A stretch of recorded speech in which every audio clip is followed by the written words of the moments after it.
নির্বাচন নিয়ে যারা তালবাহানা করছে তারা স্বৈরতন্ত্রকে ফিরিয়ে আনতে চায় বলে মন্তব্য করেছেন বিএনপির ভাইস চেয়ারম্যান শামসুজ্জামান দুদু। বলেন, ফ্যাসিবাদ নতুন করে মাথা তোলার চেষ্টা করছে, তাই ঘোষিত সময়ে নির্বাচন হতে হবে। জাতীয় প্রেস ক্লাবের সামনে জাতীয় সংসদ নির্বাচন বানচালের ষড়যন্ত্রের প্রতিবাদে অপরাজেয় বাংলাদেশ আয়োজিত প্রতীকী যুব সমাবেশে তিনি এসব কথা বলেন। দুদু আরো বলেন, গণহত্যার বিচার ও পাচার হওয়া টাকা ফেরত আনা চলমান প্রক্রিয়া, এর মধ্যেই নির্বাচন হতে হবে।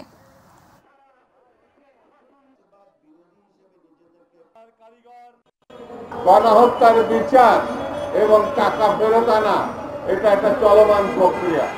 এই প্রক্রিয়ার মধ্যেই নির্বাচন হতে হবে, নির্বাচিত সরকার প্রতিষ্ঠা করতে হবে, এটাই সবথেকে বড় কাজ। সেই জন্য বন্ধুরা, আজকে স্পষ্ট করে বলি, গণতন্ত্র নিয়ে যদি কেউ টালবাহানা করে, নির্বাচন নিয়ে যদি কেউ টালবাহানা করে, তাহলে বুঝতে হবে তারা স্বৈরতন্ত্র এবং ফ্যাসিবাদকে ফিরিয়ে আনতে চাচ্ছে। সেই জন্য আমাদেরকে সাবধান থাকতে হবে।